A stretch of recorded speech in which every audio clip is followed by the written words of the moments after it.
in and around Pretoria. We are joined from our Pretoria studios by Sipho Stuurman, who is standing by. Good afternoon, Sipho.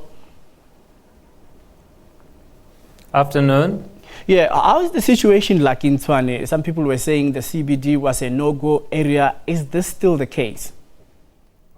Well, the CBD is not a no-go area, and that is something that actually even yesterday the security cluster minister spoke largely against, to say that there will be no areas that are declared no-go zones here in Tshwane, that people are free to move as they please. However, while some other sections like Atteridgeville have sort of come down in terms of violence, we saw that in Mamelodi and in Soshanguve, they started picking up, and the violence there really started flaring up again. And it was not just the protesting now, it was really, you could see that there was a bit of criminal elements to it, because we had a group of people that were going from shop to shop, looting shops, and not just foreign national shops alone, but other,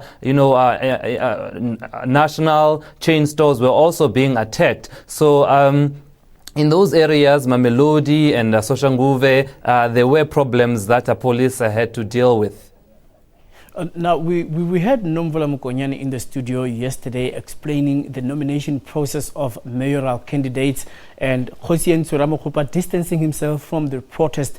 Did this do any help to quell the violence, the emotions of people who were saying that they were angry because of this announcement? Well, you've just used the correct term. They say emotions. What one gets is that this is an emotional reaction, because what they're saying is that while Toko Didiza is, a formidable candidate and a well-known minister with great experience, it is not a person that they are familiar with in terms of dealing with issues in Tshwane. And I know that in media it's been portrayed as an issue of tribalism, as an issue of ethnicity, but really, speaking to the people, they have no problem with the fact that she's from KZN or she hasn't lived here, as some allege. The issue is that, she has not been engrossed in local politics, and she may perhaps not understand the issues as well as some candidates that were part of the ANC within the region. So that is what some of the residents are telling us as to why they are resistant to her. But the mayor, of course, and the rest of the Tshwane ANC have really just been saying, do not do this in our name. They're condemning the violence, saying that, it is totally unacceptable. But as we've come to realize with this, to witness with these protests, is that there are opportunists that take advantage of this situation, that loot the stores and steal all sorts of goods from within the stores. And that is not part of the protest that people were going on about with regards to the mayoral candidate. There have been opportunistic people that have taken advantage of the situation. And as it stands, those people seem to be very well organized. I mean, we were in Mamelodi, and throughout Mamelodi, we were in one section, and then we would hear that a certain store is being currently looted. By the time we get there with the police, the people have already moved. They had vehicles with them. So you get the sense that this is an organized group of people that have told themselves that they are going to take advantage of the situation. Okay, so now at the moment, do we have any signs that these protests are going to die down? Because when you mention Mamelodi, Atteridgeville and Hammanskraal, we just wonder if people manage to cope to go to work this morning, the children managed to go to school. Because when you're talking about protest, it's understandable. But when you're talking looting, it's something else. Indeed. Well, the shopping centers around Mamelodi, we were in Soshanguve as well, they remain closed. They did open a little bit in the morning where things seem to have been back to normal, but that quickly changed in the afternoon as people started looting. As you correctly mentioned there, it's different things, looting and protesting. And certainly what has been happening in Mamelodi and Soshanguve, where we were, is that the people were looting, they were not necessarily protesting. And even the community members themselves were now saying, you know what, we have had enough of this. And they've actually said that police need to be more visible within those areas, because this is now crime and it's no longer a protest matter. Right. So we heard earlier about an attack on one of the SABC journalists, Horisani Sitrole. How did that happen, and how is his condition now?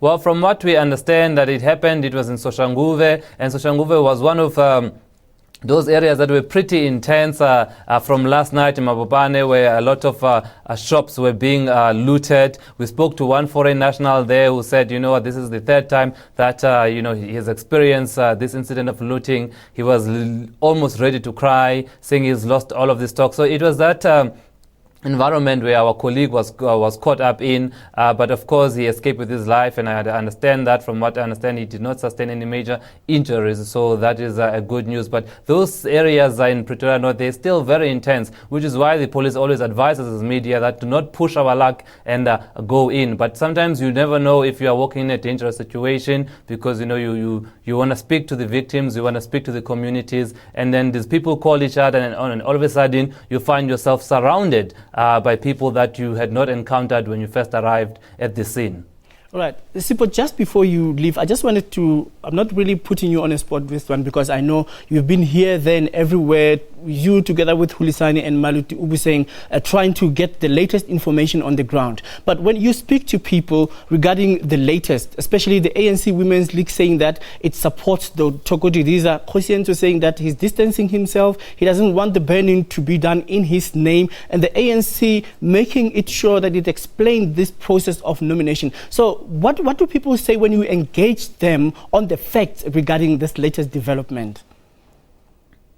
Well, the people, they do not necessarily, as I mentioned a bit earlier, that they do not support the violence that has happened, but their problem is that they feel like the ruling party did not consult them properly in terms of introducing Togo Didiza as the mayoral candidate of Tshwane. They would have preferred if the candidate came from one of the people that are in the ANC structures within in Tshwane. So the problem is that perhaps there was a poor communication of the plan to have Togo Didiza come through as a compromise candidate. Now you get a sense that people are retaliating, saying that, you know what, you did not listen to us, then we're going to make you pay in this regard. So you get that sense that they want to be heard, and they want to, you know, stake their claim in terms of who should lead the capital city. All right. Thank you very much for the update. Sipho Stuurman.